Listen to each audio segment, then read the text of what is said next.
Hello, everybody, and welcome back to the Drive Pink Dialogue. It is episode number 164. I'm your host, Scotty, and I am finally joined by the return of my co-host, Saur. How are you feeling on this lovely Thursday evening? I leave for 3 episodes and everything just crumbles down. What's wrong with you? I told you to not burn the building and keep it going, and here we are. It's not a great time to be an Inter Miami fan, but on a personal note, I'm doing fine, man. It's been a very busy week. I'm really glad to be back on the podcast. I would first of all like to apologize to you and the listeners for abandoning this podcast and this fan base at a time when we needed the most. But I'm back. I hope I'm bringing back the good vibes and the good juju. But it's into Miami, so we never know what's good or bad. That's been my week. How are you doing? I'm remembering the last time I missed a game and Inter Miami won, and then you missed a game and Inter Miami loses. So I think you got to work on your punctuality here, Mister. or we just know who's more important. Yeah, well, that we always knew who was more important, no doubt about that. Okay, today's episode. Well, not just today's episode. I think Sunday was a turning point in the Inter Miami season, and I think it would be unfair to just treat it like another game. This is another trophy that they were not going to be able to accomplish and achieve and win in 2025, and the number of available trophies is dwindling by seemingly the game. And so it's time to do some soul searching, as we do after most of these tournaments, because oftentimes in the Inter Miami Lionel Messi era, the reason Inter Miami loses is not because they are the worst team or the less talented team, but because some structural issue, oftentimes that we've pointed out for weeks and months and years, comes back to bite us at the worst possible opportunity. And that's what it felt like on Sunday evening. The things that we have been talking about for months came back to bite Inter Miami. And you have to wonder, okay, how was this situation never corrected? How was this environment allowed to produce this same underwhelming result in a specific position from a specific player, from a specific tactic, from a specific combination of players, whatever it may be? How was this allowed to just fester until you get to a final when you're supposed to blossom, like Seattle did, and it all falls flat? Which means it's time to do some soul searching.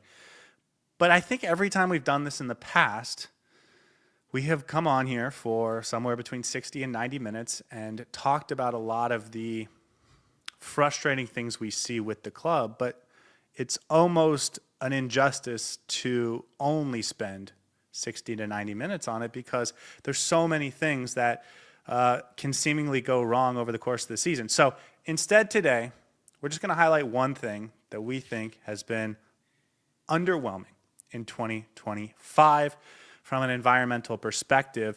And we're going to look at some specific examples to see maybe our overall thought process is sort of incorrect. Maybe there's a bias we have because we're down after a tournament loss.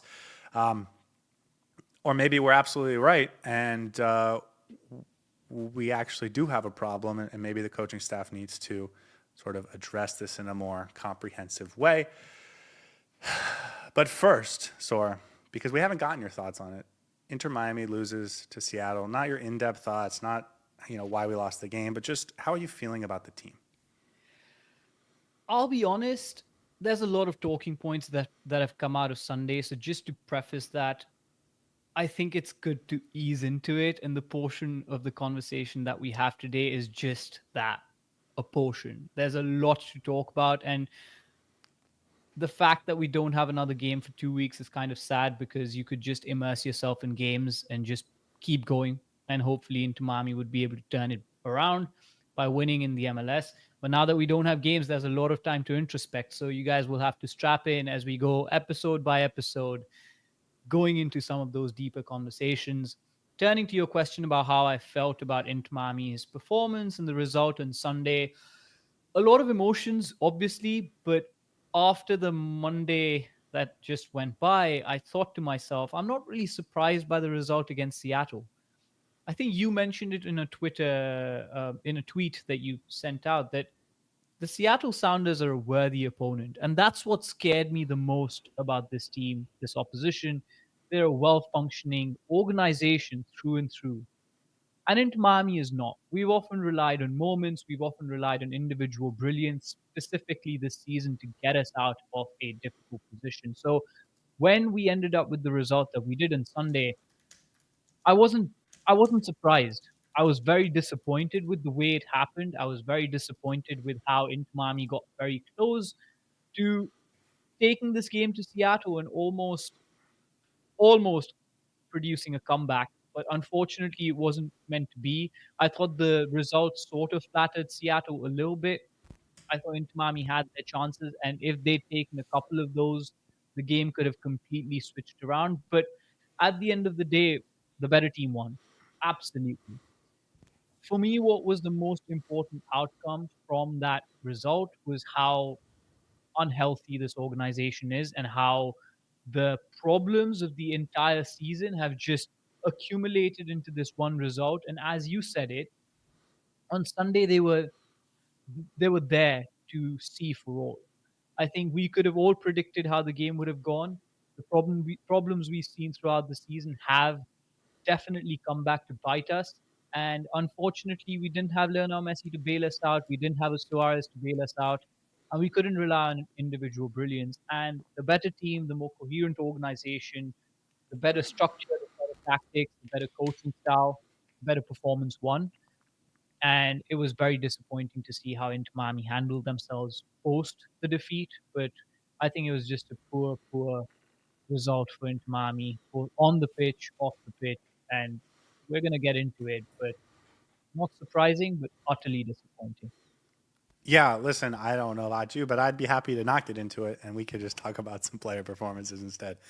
Um, because the truth is, that was a game that Inter Miami could have won if a couple things go their way, and then everything feels sunshine and rainbows. But because they don't, you mentioned Lionel Messi, he was on the field, he could have bailed them out.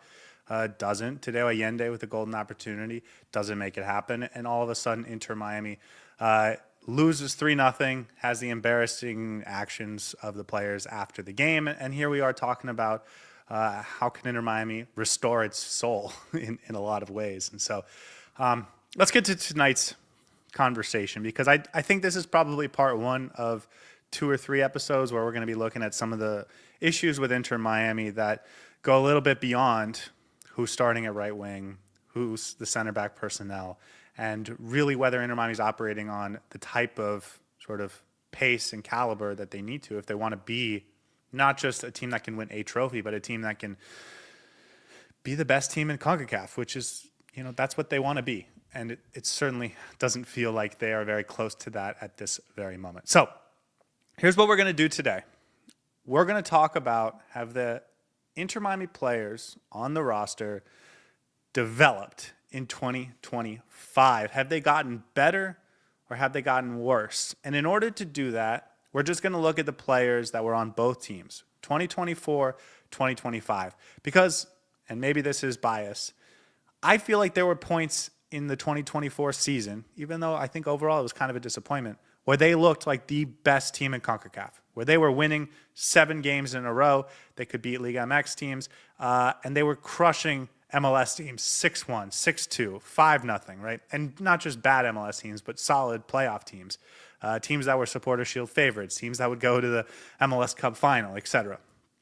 And so they don't look like that this year, at least in my head, aside from maybe a couple games of the Club World Cup. But I think the best way to look at it is player by player. So what we've done is we've taken 12 players, 11 and a half really, and I'll explain the half when we get there, players that were on the 2024 team. We're going to look at their performances from 2024 and whether they are, and the name of the game is same, better, worse. Are they the same as they were in 2024? Are they better than they were in 2024? Or are they worse than they were in 2024? And I think by the end of this conversation, looking through player by player, we're going to get a sense of, is the overall environment of the team actually helping players, A, grow, B, develop, and C, play their best? We're going to go in alphabetical order, and we are going to start with Benjamin Kremaski. Benjamin Kramaski. And by the way, we're going to talk about Redondo as well. So those are the two players that have left Inter Miami, but I think there's enough of a sample size to still have those conversations. And so, Saur, I start with you. Name in the game, same, better, or worse in 2025 than they were in 2024. We should also preface that we're not going to be referring to any players who were brought in this off season or in the transfer window, because that kind of defeats the purpose of the experiment that we're trying to do. We need to compare the two seasons, and since Rodrigo de Paul didn't play last season, you can't really compare whether he's made the team better or worse. You can't compare Matthias Rojas with Telasco Segovia, for instance. So that can be a separate conversation. We can talk about how the transfer activity has improved or declined the quality of this team. But the purpose of this conversation is to understand what the environment around Inter Miami is in terms of developing the players. And what better example to use than Benjamin Kramaski, who's, by the way, I haven't been able to say this, congratulations to him on his move abroad. I know some people have tried to use that as an excuse to say that this is just him being moved on. But regardless, he's got a European loan move to a very good mid to low table Italian side, and I think he's going to be great there, and I wish him all the best. I think he's been the same. His performances have shown flashes. I think last season was not entirely a representation of what Benjamin Kramaski can do for this team. He had some good moments. I remember a couple of goals that got us important points that eventually helped us get the points record. But this season as well, he's never put in a consistent run of form. He's had flashes of, dare I say, talent. He's had some good moments on the pitch, but hasn't done it in a consistent manner. And that for me is, I think, very similar to what his performances were last season. I would say more same/declined, because I feel like this season he didn't have the excuse of not having preseason, didn't have the excuse of an injury, and he should have hit the ground running. And for that reason, I think his performances should have improved a lot more than what he had last season. And that's why I would say it's either same or on the spectrum of slightly worse. Yeah, and maybe we should be clear. We don't have like a specific criteria that we're going to judge every single player by. Obviously, for a young player like a Kramaski and many others that we'll get to, are they growing? Are they becoming more professional? Are they improving on their skills? Obviously, when we get to Luis Suarez and Lionel Messi, it's going to be less about that and more about their actual production.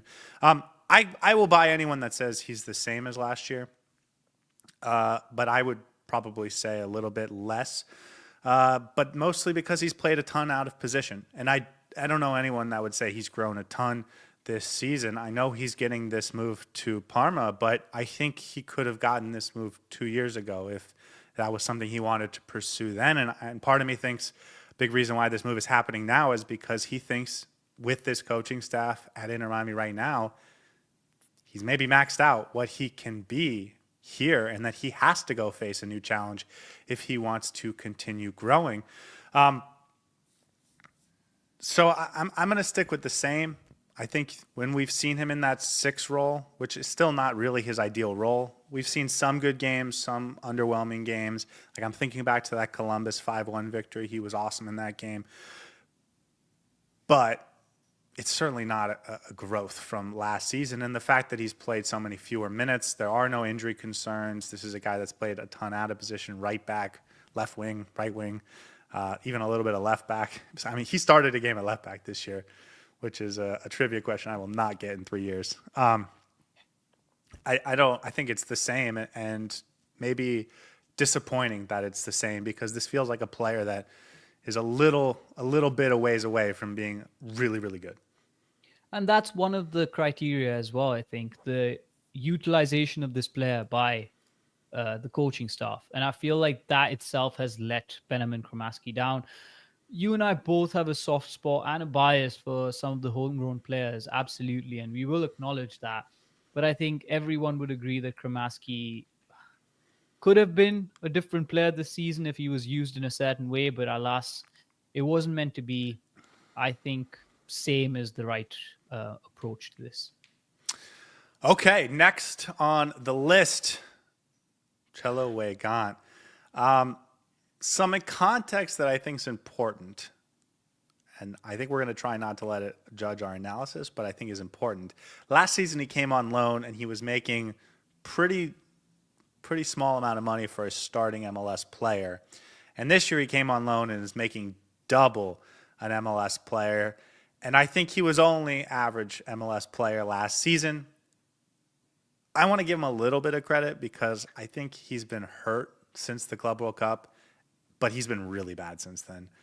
I think I would say the same, but I will not fight anyone that says he's worse.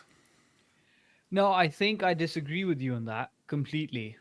Last season, he was serviceable. He was able to do a job for this team when needed. He had few patches in between where you could genuinely rip your hair out and say, okay, he needs a rest, bring on Ian Frey. We have a better right back on this team. But then he did a job where you could say, okay, he's not bad. He's an average MLS player and he will do a job for this team whenever he's asked to. He has that fight. He has that bite in him. Seems to be a personality that everyone in the team likes and is a player that the fans can sometimes get behind. That was Cello Weigant of 2024. Cello Weigant of 2025 is not even a shell of that. I'll be honest, this player has, in the last 2-3 months, been the worst I've seen in terms of how easily he gets beaten, how problematic he can be in defense. He's just been all over the place. And it's game after game after game where we go into a pregame show and we think to ourselves, okay, who's the winger on this opposition team that's going to absolutely rinse Cello? I think the list is growing slowly and steadily. Now, whether that's because he is injured or whether he's struggling with some issues, I don't know what it is, but he's been abysmal in certain points where you put him next to a very poor center back and the team's gone. You have to Can I score 4 goals in a game to actually get a result. So for me, significantly worse. You saying that he's been the same is honestly being very favorable to him, whereas I think he's been much worse than he was last season. Much worse. I think that's fair. I think the last 2.5 months since the Club World Cup have been his worst period in Inter Miami, without a doubt. I wonder how much of that, and I'm just putting this to you, how much of that do you think is him being next to Gonzalo Lujan so frequently over the last 2.5 months? I think it's exacerbated the situation, but I don't think it does anything worse than what we see with him being next to Falcon or Toto Aviles, right? For me, the biggest issues is he's been having moments in games that turn the game in the opposition's favor. The Yeah. negative impact he's had in this season has been a lot more than what he did in the last season. And of course, it's worse when you have him play next to Gonzalo Lujan, but that's no excuse. Absolutely no excuse. And somebody said, yes, Cello has a injury. It's a brain injury. I don't know, man. I don't think that's an excuse. I don't think the being hurt thing is an excuse because keeps getting played by the coaching staff. So for me, no, I can't excuse the performances that he's put in. And honestly, when you have a player like Ian Frey, who for me has not been up to par either this season in certain games. Well, I think we'll he's get to been Ian good. Frey. We'll get to him. But like Cello has been, he's bottom of the league material right now, and you can't use him as your starting right back. Absolutely not. I think that's fair. We'll put him down as a worse. And just before we go, Tunde says, well, why do you keep saying he's hurt? The reason I keep saying that is because he did come out of a game in the Club World Cup, like in the 70th minute, holding his butt. And Against I think, Palmeiras. yeah, I think so. And basically, since that game, it may have been Porto, actually. I can't remember. Not the point. Maybe. Since the Club World Cup, I thought he's gotten much worse. So I'm just trying to give him an excuse. I don't know if he has any injury or not. It's the most reasonable thing in my head. So I think you're absolutely right. Worse is probably the right answer. Okay, next, David Ruiz. This is the half because we haven't seen him a ton this season. But if we're talking about players that were here in 2024, that had a role in 2024, now we're talking about environments to grow young players, opportunities to develop, opportunities to get better. This is a kid who's seen only a few hundred minutes this year when probably he should be seeing 4 or 5 times that. We'll see where those minutes go when we talk about some of these veterans, but I think it's an easy worse for me on David Ruiz. Even though we haven't seen enough of him to say he's worse, to not get an opportunity to grow, I think it means you're not developing in the way you should, which is really bad in my opinion. Yeah, but he also had an injury early on in the season, and he's definitely not been given the opportunities that he got last season to show what kind of a player he is.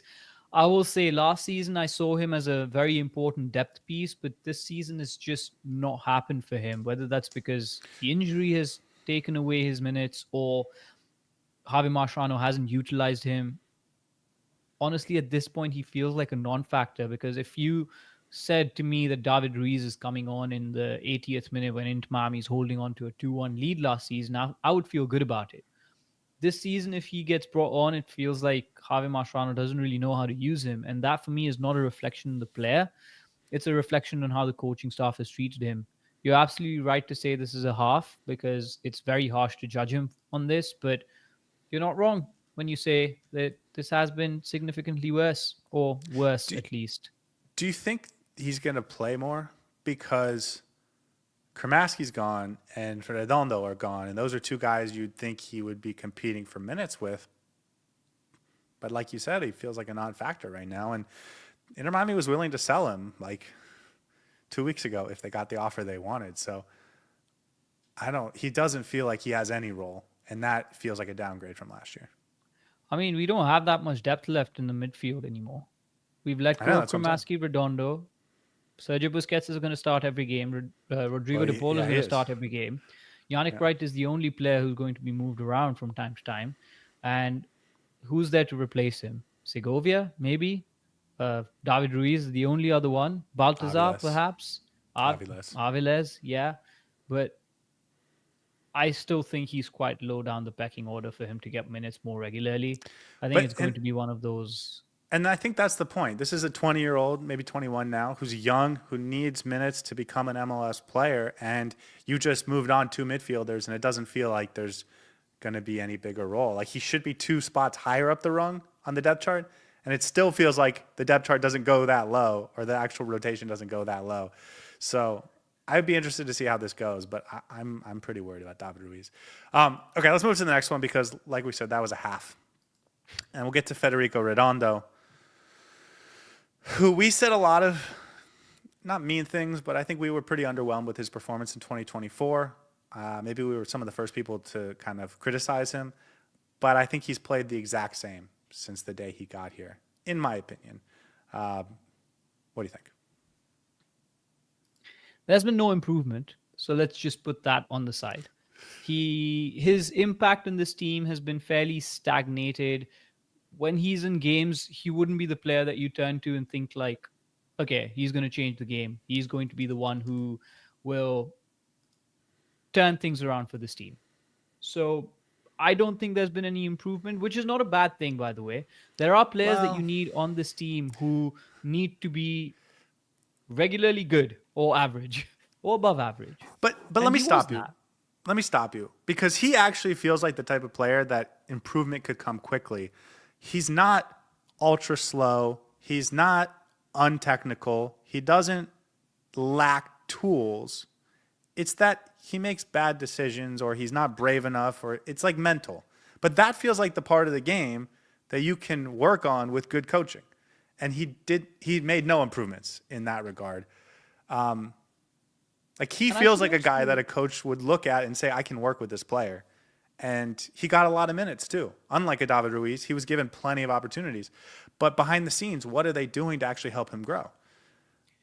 and it's not just that. I think one of the reasons this player was brought in was, first of all, I think the intention was for him to be a ready-made starter for this team, a ready-made number 8 slash a player next to Busquets, who had a very high ceiling and would develop under the coaching of first Artur Martino, then Javi Mascherano. I think the intention was for this player to be a world beater, to eventually have that Diego Gomez treatment where you could sell him on for a significant fee.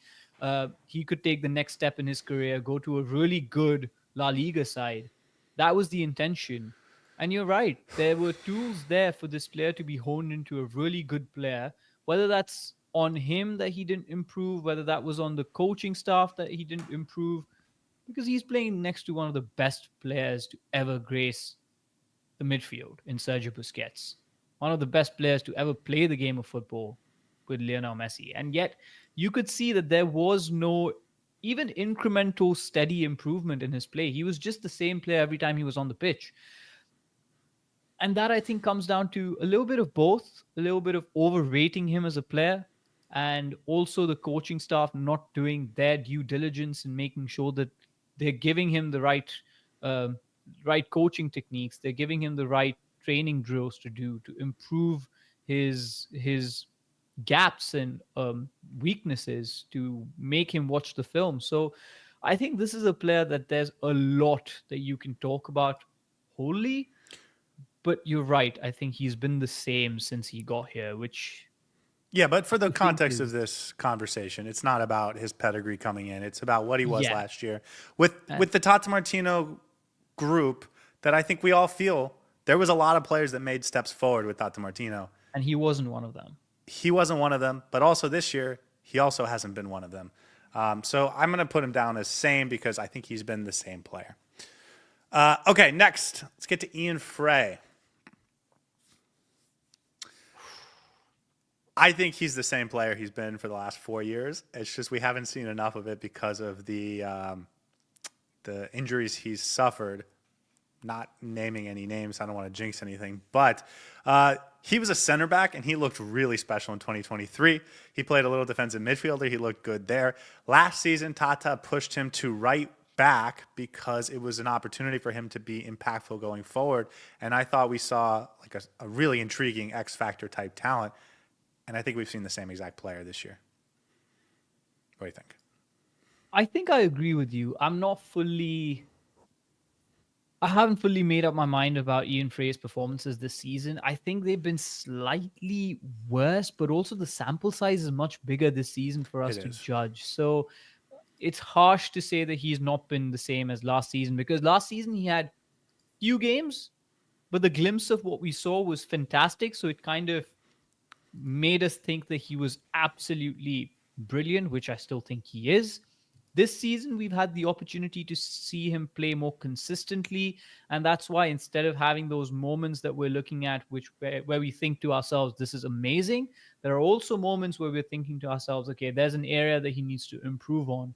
I think the exercise with this player is slightly difficult to do. And I would tend to agree with you that he's probably the same player.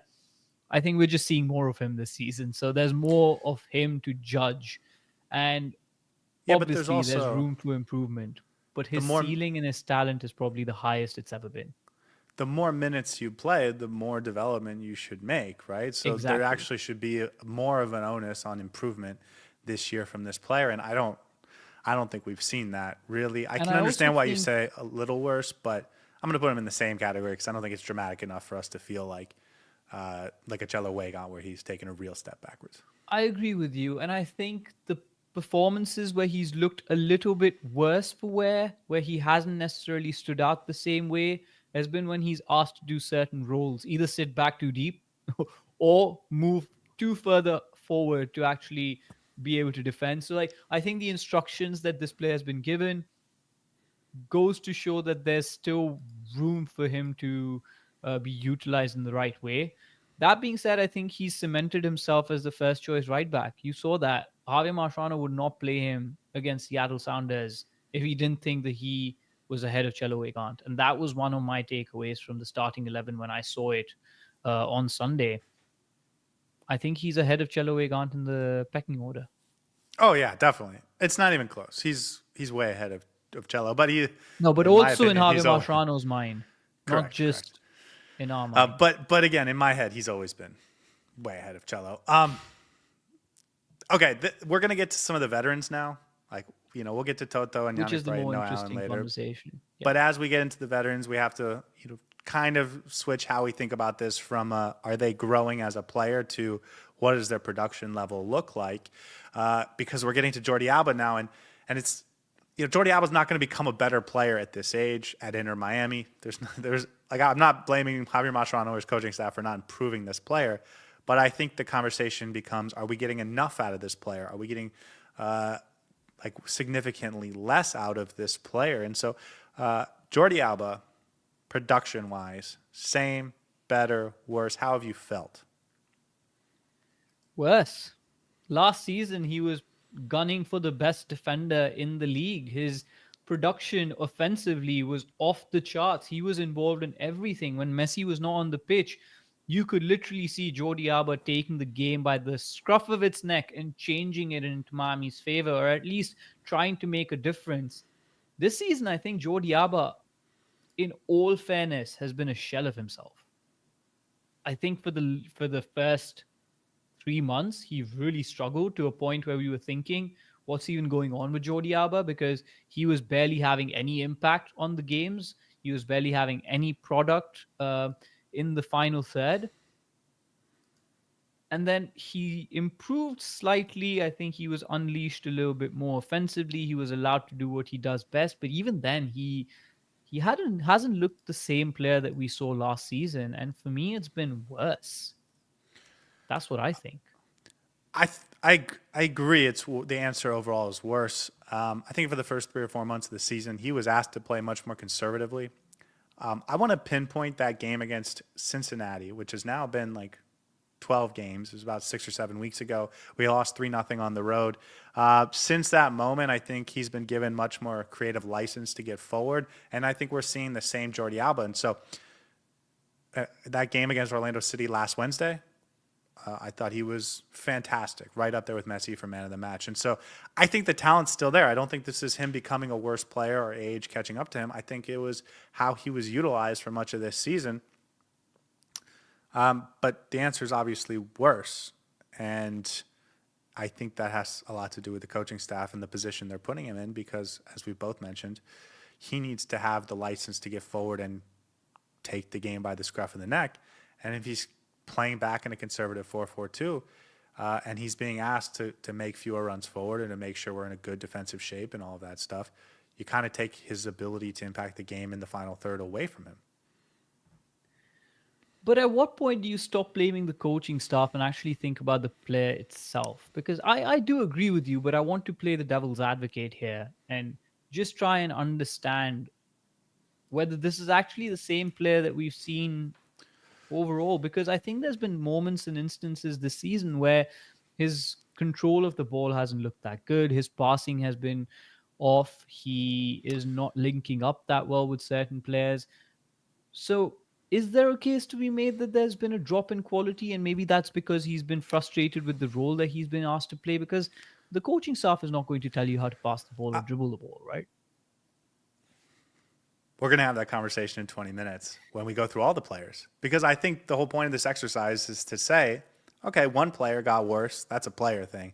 If every player gets worse or doesn't grow, then there's an environmental issue. So why don't you come back with that in 20 minutes and we will talk about it. But it's a totally fair point, and I think that's part of the reason we're doing this exercise is to see, is it a Jordi Alba thing? Is it a across the board thing? And speaking of across the board, and I have some numbers for you on this one, let's talk about Lionel Messi.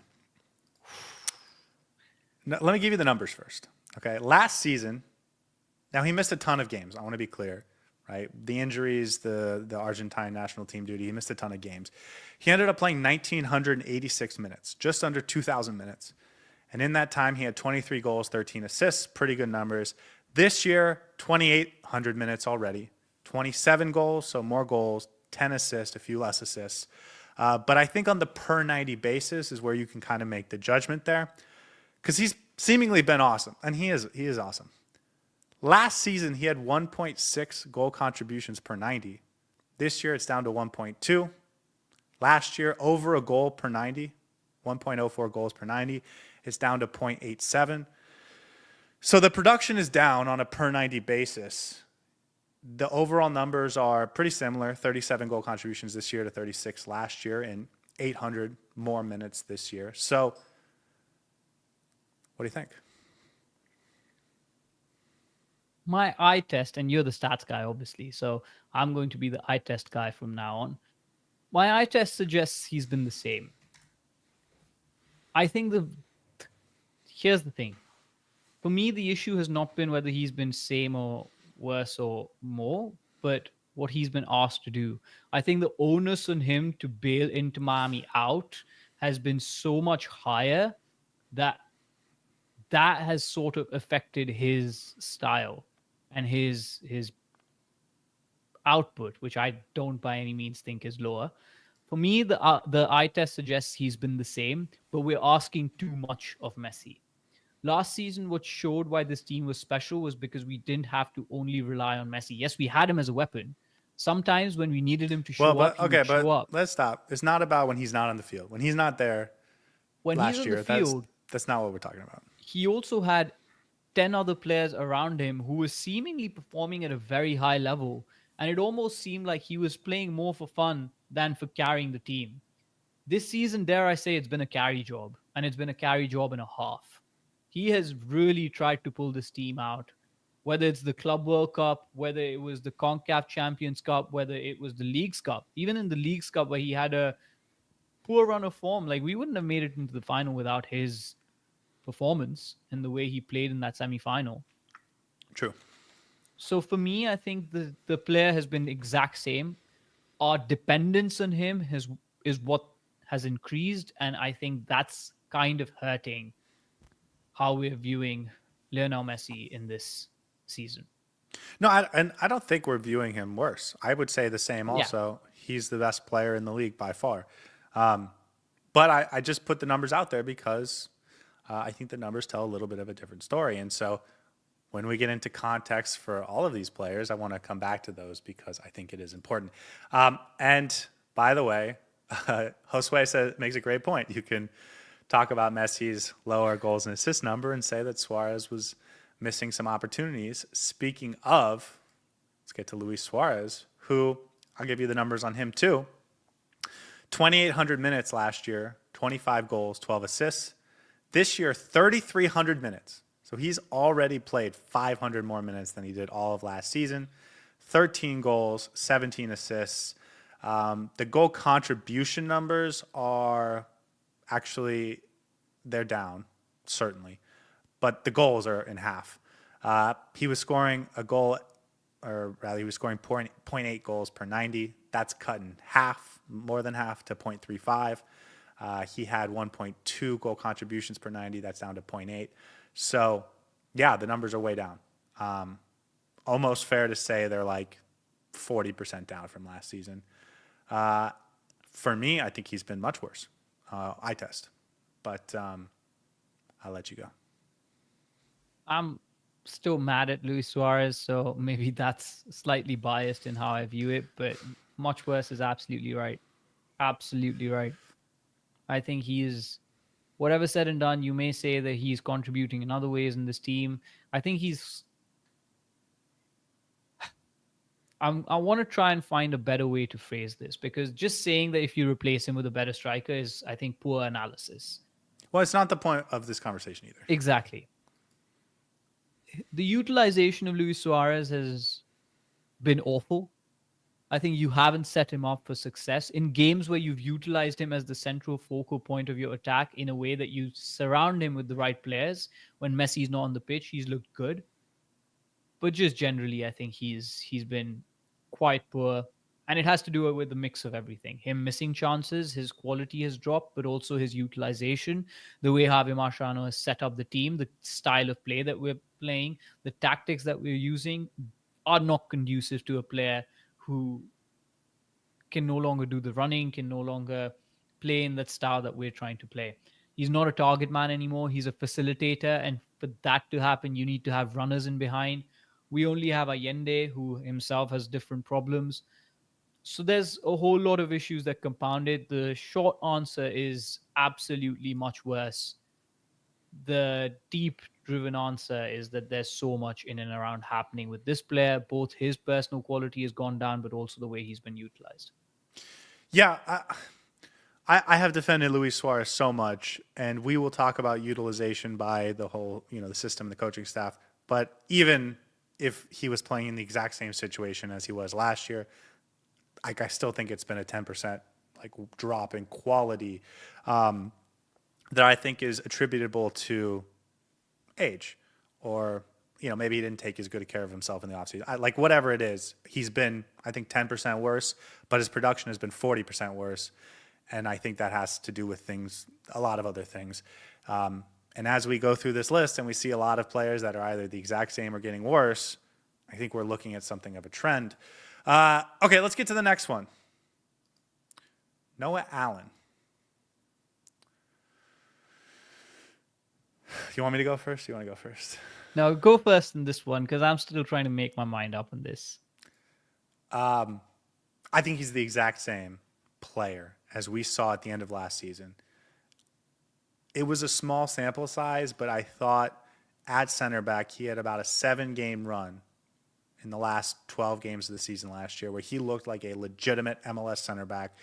And I think he carried that over into this year. He's obviously played more, but I don't think he's become like necessarily a better player than he was at the end of last season. But what I will say is last season, I thought he grew from like a left back who was maybe average to below average MLS left back. He was third string to a guy you could start on the Supporter Shield winning team at center back. And I think that's exactly what he is now. So I would say same talent level, but maybe worse in terms of his growth trajectory has not gone up in the same way it had last year. But I want to hear your thoughts. How old is he? 21? He's the best center back on this team. Period. Yeah. But that doesn't mean that he's grown into the best center back on this team this season. I think when the season started, he was the best center back on this team. I agree. And since the season has continued, he's been that player. I think you're right. I still have to make up my mind, or I had to make up my mind as to what he's been this season. But I completely agree with you. He hasn't grown over the last 8 months, 9 months. He has continued to be that player that we saw towards the end of the season. And I think that's slightly a disservice to him because his ceiling is higher than that. You pair him up with a legit high quality center back veteran, and I think he can actually grow into a much better player. He's often had to cover up for some of the weaknesses that his center back partners have, and I think that's what makes him slightly more worse to view in terms of an eye test. But I think in terms of how he deals with pressure, how he's in one-on-one situations, he's probably the most comprehensive center back that we have. But regardless, I think he has been the same player since the end of last season to now, which I think is a slight shame because he has a lot of growth room and we haven't necessarily utilized that. Yeah, I think he was on an incredible trajectory over the course of the 22, 23, 24 seasons into becoming like a legitimately really good MLS player. And he's plateaued in 2025. And here's the thing, right?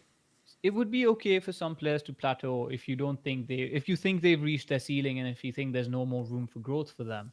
But I think this player has more to offer. I think there's more to him than just what he's showcasing right now. And that's where I think my disappointment slightly lies. I think he will eventually be the starting left back for this team, or should eventually grow into that role after Jordi Alba. But even as a center back, I think there's so much room for him to just continue to grow. And I think that's sort of stalled or become arrested under the current coaching staff. Okay, let's get to Sergio Busquets, last of the veterans. What do you think? I think the same. I think he's actually been the same player. He hasn't really in fact, there's been games where I've thought to myself, he's been brilliant, probably better and more impactful than he's had been in the last season, but he's just smooth as butter, man. I think this is very easy for me. In terms of output, in terms of contribution to this team would be nowhere if Sergio Busquets was not in the midfield. He's had instances and passes this game where you're just sitting on your couch thinking, how has he done that? I think we've needed him in certain moments to control the game. He has his weaknesses, but those weaknesses existed last year as well. Those weaknesses exist this year as well. And he, I think, he of all of our veterans has continued to perform at that high quality level where I can say he's been the same. I think the same is probably fair. If you wanted to argue he's been 5% worse, fine, but I think he's been basically the same player. A couple, maybe one or two more high profile mistakes than last year, but I think he's played more minutes. This guy plays 90 minutes virtually every single game. So I'm kind of afraid to look at what his total minutes for the season is. So maybe I'll just leave it at that. And we can jump to I can look it up for you. Toto Aviles.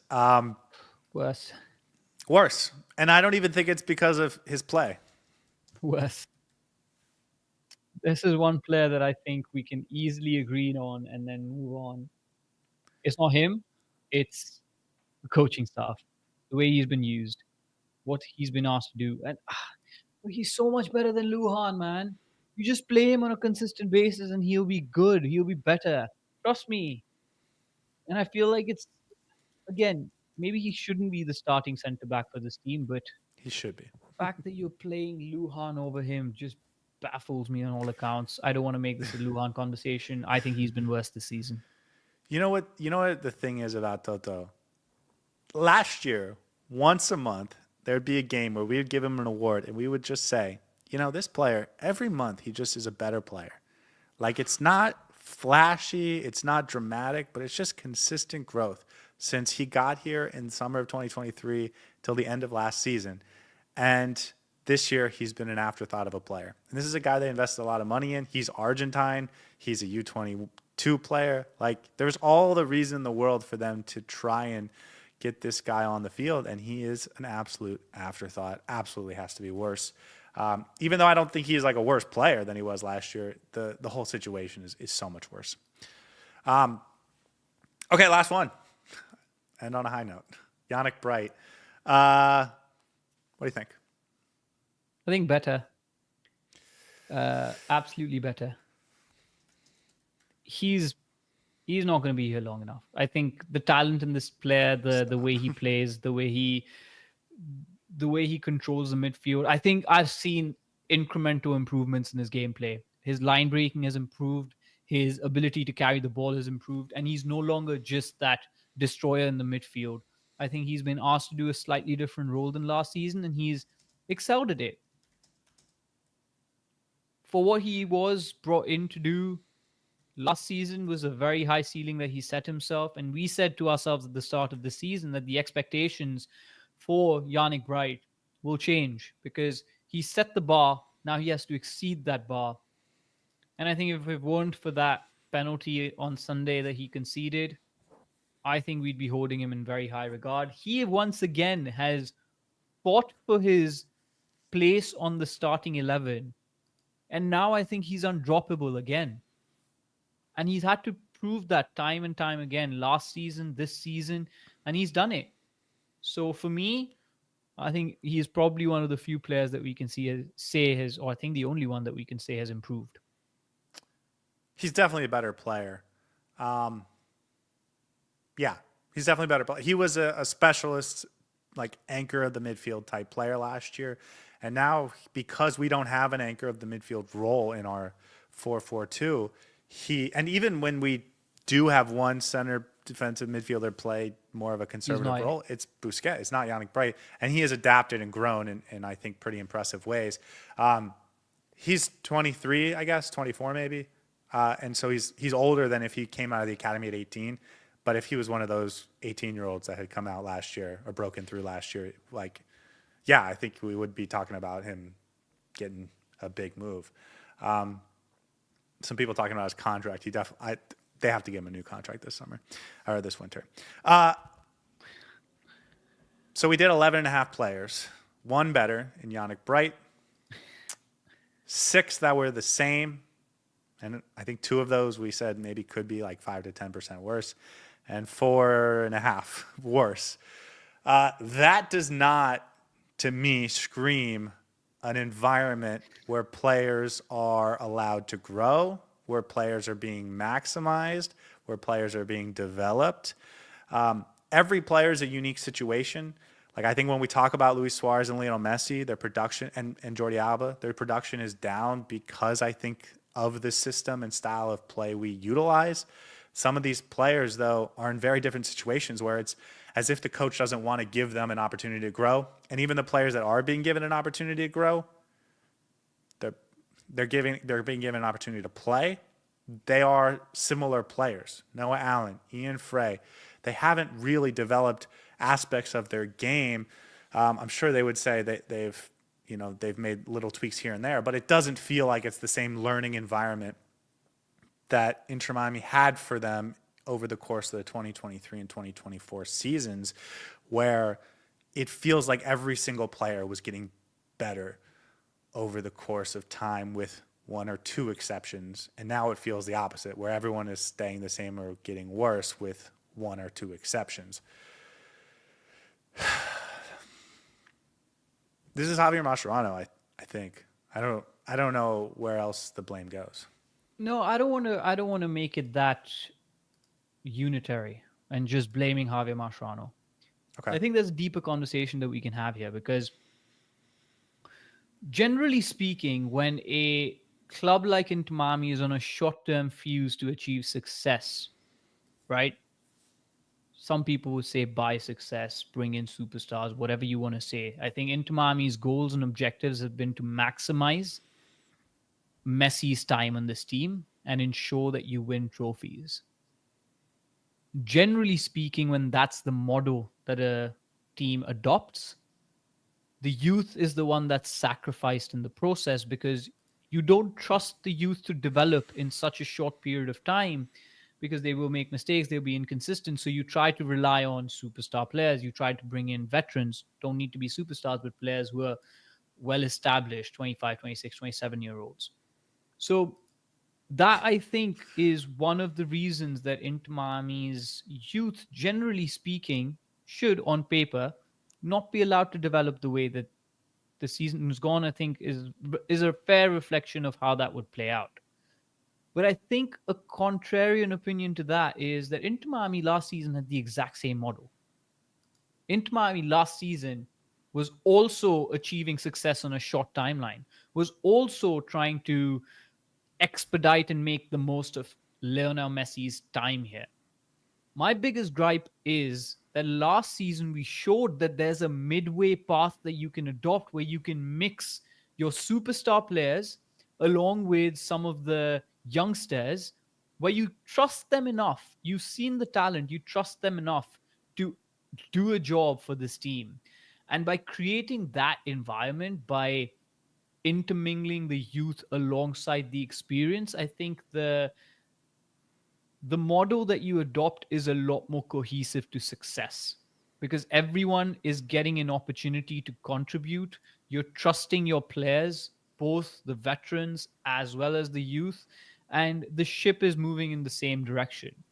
This season, it feels like that model has completely been abandoned, and it's really annoying, because you demonstrated last season that that can work. And I feel like this season would have been the perfect opportunity to build on that. Make Yannick Bright your starting midfielder. Don't go out and try to look for a new superstar midfielder. Give Yannick Bright the opportunity to be that starting player. Give Noah Allen the reins to be that starting center back. Don't try to replace them. I think Inter Miami has leaned too much forward into that. Yes, success right now is what we need, and that's going to happen by bringing in veteran, experienced players. We've lost that identity of developing the youth, and I don't necessarily want to blame Javier Mascherano for that. Maybe he is most responsible for that, because he's the one who's giving instructions of what kind of team he wants to develop. But I think there's a general issue with the culture at this club that has significantly downgraded this season. Javier Mascherano is an aspect of it for sure, probably the biggest aspect for it, but I don't want to let the front office off the hook so easily. And I think there's a few conversations we can have here. So I'll stop there, give you a chance to react to it. I think you're previewing our Sunday episode. Okay, so we've talked about a lot of guys that have been on the team this year. Redondo, Kramaski, Todd Aviles, Ian Frey, Noah Allen, David Ruiz, Yannick Bright. That that's a lot of young players to try and develop this season. But I think they had even more last year when you think about guys like Leo Campana, when you think about guys like Leo Alfonso, who was on the team at some point last year. Diego Gomez is a guy that had to get that opportunity. There's one more that I'm missing. Throw in Lawson Sunderland. That's not who I was forgetting, but Leo Alfonso. Sure. Anyways, I think the point is last year you had even more young guys that needed time and opportunity to develop. And so it would have been even more difficult to get them all opportunities and growth opportunities. But they've managed it. And this year, with fewer of those young U22 out of the academy, super draft type players on the roster, especially after you start moving some of them on, like it should be even easier to get the guys that are remaining opportunities on the field. I think there's three sort of situations that are all compiling together, and we can assign blame as, you guys can assign blame however you feel it's appropriate. You're more than welcome to yell at us for being stupid and, in your headphones. But the first is, let's get with the veterans, start with the veterans. I don't think they've been set up for success. I don't think Luis Suarez's talents have been maximized. I don't think Lionel Messi's talents have been maximized. I don't think Jordi Alba's talents have been maximized. And I think a large part of that is because they're trying to protect their two center backs, who are both Javier Mascherano's guys and also like the worst center backs on our team. It's a very strange combination. I don't know how we ever ended up here. But I think the system is less... I know how we ended up here. It's a catch-22, right? So sorry, I interrupted you. I'll let you continue first before I get to my point. Well, no, let's start on that. That's my first point. I don't think the system is set up for our best players to be maximized. It's set up for our worst players to be hidden, and then we're expecting our good players to overcome that. I would actually blame the system more than I will the worst players who we're trying to protect, because I think the system is conducive to a particular style of centre-back play, which is slow and deep-lying and whatever. And these are the two guys they picked to fill that role. I think if you pick any other two guys to play that role, Messi and Suarez will still suffer in the system. I know, I agree. It doesn't allow them to maximize it. So I agree. I would place 70% blame on the system, 30% on the two, what did I call them? The Chuckle Brothers. The Chuckle Brothers. Personnel choices. But yeah, it's those not getting the best out of it. To me, those are both Javier Mascherano issues. Absolutely. And it's ironic because you're trying to make the most of Messi on the pitch. You're trying to make the most of Suarez on the pitch. And yet you're not putting them in a situation to maximize their impact on this team, which is bizarre for me. Well, we're not trying to do that. And that's the thing that's bizarre. You should be trying to do that, but they're not. Yes, exactly. Okay, then as we get into the younger players, I think there's two different things that are going on. The first, as we've talked a fair amount about for this episode, is opportunity to grow on the pitch. Not just opportunity to develop, but opportunity to prove you are developing. And when we look at guys like David Ruiz and Leo Alfonso, who we didn't specify, and Benjamin Kramaski in his natural position, and Noah Allen of late, who has not played a ton of center back over the last 2.5 months, Toto Aviles. These are guys that aren't being given an opportunity, and I think that's largely because our coach doesn't seem to find importance in rotating his players. I go back to that Luis Suarez stat because it amazes me. He's played 500 more minutes this year than he did all of last season, and we still have 11, 12, 13 games to go this year, and he might get suspended for a couple of them, but if not, he would start every single one of them and play 86 minutes at the minimum. This dude's going to play 4,000 minutes this year. And Toto Aviles is going to play like 800 to 1,000. It doesn't make sense to me how that is a strategy for helping young players grow. And by the way, the young players are the guys that are on the cheapest contracts, the lowest cap charge, and that's what allows you to have quality depth, is bringing in young players and then turning them into better, more talented players. That's what gives you squad depth in this league. And I think the margin for error for some of these younger players is also much smaller than it was last season. Because if they make a couple of mistakes here and there, Javier Mascherano, because of the performances that he's putting in as a team, because of the results that he was getting across 6 games where he didn't win, I think the margin of error has reduced for some of these young players. So he has very little patience. And in him trying to save his own behind, he's not letting them get the Is that opportunity or the consistency.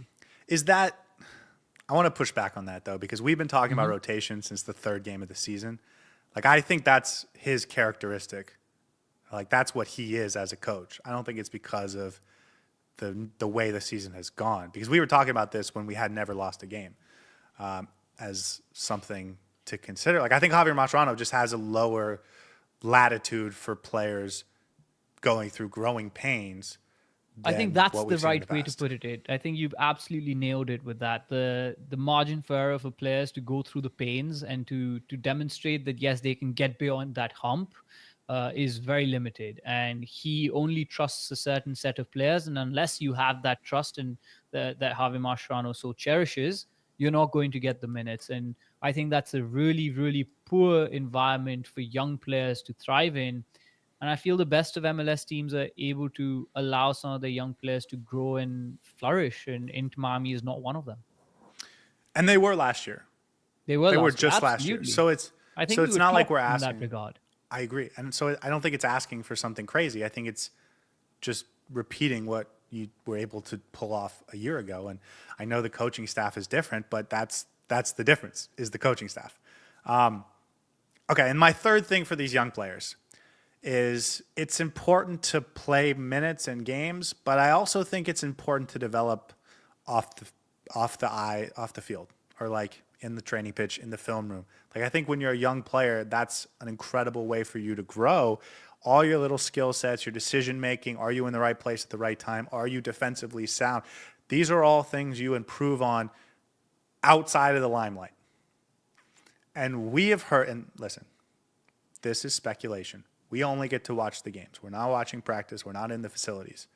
But we did hear that one of the reasons that Tata Martino was not loved by everyone in the locker room, especially some of the veterans, is because of how much time he was putting the team through in the film room, in the mental development aspects of this game. And I think the implication of that is they maybe went out and got a coach that's not as rigorous on the off the field aspects. And as a result, a lot of our young players have not really developed different aspects of their game. And I think that's also on the coaching staff. Because again, the only thing that's different from last year to this year is the coaching staff. That's only on the coaching staff because this team doesn't seem to have a coherent set of tactics. There's no identity, there's no play style in the final third.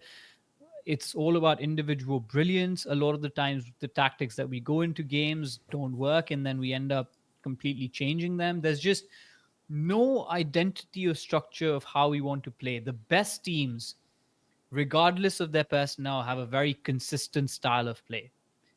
Columbus is a well oiled machine. Cincinnati has become a well oiled machine. Seattle Sounders, we played on Sunday. Every single player knew their roles and responsibilities and how they want to win the game for their team. Inter Miami doesn't have that on the Yeah, pitch. And then if you go on off the pitch, that's where this happens. That's where you build the it's identity. developed. Yeah. That's where you allow Alan Mbondo to play a role in training ground to see how he's going to contribute. If he's going to play back up to Luis Suarez, you let him flourish in training. You allow Toto Aviles to make the mistakes, give him instructions of how he should be playing. You develop partnerships in your center back. For 6 months, we didn't even have a set center back partnership. And then we came out with the worst two. And then we came out with the worst two. So But to that point, and maybe this is really like a 30-minute conversation that we're not going to have time to get to tonight. But that's a dual. Like, how do you fit into the team, and also how do you grow as an individual? Those are both things that players can be growing in behind the scenes, and it doesn't feel like we've seen that from any of the young players aside from Yannick Bright. And I think another thing that sort of points to that conclusion is we don't see it in other aspects of the team. For example, set pieces are much worse this year. Set piece defense had gotten worse this year after spending a large portion of 2024 improving month after month after month after month. It kind of went back to ground zero. It feels like some of those aspects of the game are not really being worked on. And listen, Kramaski left because he thought speculation. He thought that it was time for him to get a new environment to develop in. I'm sure Redondo felt the same way. Redondo's getting minutes here. And I think Leo Alfonso probably felt the same way. And David Ruiz almost left the team because he probably felt the same way a couple weeks ago. So there's a lot of things that point, not just us sort of counting tea leaves, but there's a lot of reasons to think that this is not a great environment for players to maximize what they can be right now. And we can talk about the organization, and we can talk about the Moss brothers and everyone underneath them that has seemingly turned over in the last 24 months. But for this episode, I think a lot of it has to go on Javier Mascherano as well, because when he took this job, he accepted that if it doesn't go well, he will take responsibility for it. So, yeah, we can look at a future episode why he was given the job and what did they expect from him, and how much blame goes on the people that did that and made that decision. But like for now, when we're talking about are players getting better than they were last year, like I think no, and I think the biggest reason is because the coaching staff has not created an environment for them to excel or develop. And I think another aspect of this, and for me, I look at this a lot, there's just no team cohesion, right? It doesn't seem like a single team. Not at all. No. It's very disparate, disjointed set of players. And that's kind of sad because last season it felt like we were building something really, really good. And that has sort of crumbled. And that's all she wrote, right? Okay, last thing we'll talk about on this episode, because this was posted 12 minutes ago. Inter Miami puts out a statement regarding the Leagues Cup final altercations at the final whistle. I will just read it for you guys. This came out, again, 12 minutes ago. Inter Miami condemns the altercations that took place following the conclusion of the Leagues Cup final. These actions do not reflect the values of our sport, and we remain committed to upholding the highest standards of sportsmanship both on and off the pitch. We are working closely with Leagues Cup and MLS officials to ensure the situation is addressed appropriately. We thank our fans and community for their continued support. So for anyone that hadn't seen that, it's the first sort of club-led statement about what happened on Sunday night since the actions. Luis Suarez put out an apology on social media. It is in Spanish, so if you can't read Spanish, then you'll have to see someone translate it for you on Twitter. But they have finally put out a statement 4 days later. Saur, anything else you want to talk about in this episode? No, I think we're just dipping our toes into it. I know this was a fairly basic conversation, but I think an important one to have. Sets the tone for what we want to discuss over the next few days. I know we don't have a game for another week and a half, so I thought that was a good conversation, and we have a lot more deeper conversations to get into. So do we leave this conversation thinking that, in large part because of the coaching staff, and in the future we can address some other things, this is not a good environment for young players to grow, and it's also not maximizing the talents of the veterans? Is that how we come out of this episode? I think that's the right thesis to go with. Okay, then we will leave it there. We will be back at some point in the next couple of days. Saur, welcome back to the pod. You missed a lot, but we are thrilled to have you back. I will just say that I noticed when I went back and watched when I wasn't there was a lot of comments about me missing, but they were mostly mean, and they were happy that I wasn't there. And then when you were gone, everyone was just asking for you to come back. So clearly now the people we're missed just you. fishing for compliments, Scotty. No, we no, all no, know no. that The you're people the heart missed you. and soul of this. The people missed you, and we're happy to have you back. And until next time. And I just want to say thank you to Mark for stepping in. He's been an absolute friend of this podcast, and we love having him on. And I'm sure we're going to see him again soon, whether it's you missing or whether it's me missing. But regardless, the driving dialogue continues to move on, and we are always happy to do this with you guys. So thank you so much for joining us. And it's always the best when both of us are here. Oh, I agree with that. Okay, guys, we will see you next time. Have a lovely night, and don't burn the popcorn in the meantime. Hey everybody, thanks for tuning in. Do us a favor and hit that like and subscribe button. Since our first viewer, sharing this with you all has been the very best part. So from the beginning until the end, thank you for being a part of this and have a wonderful day.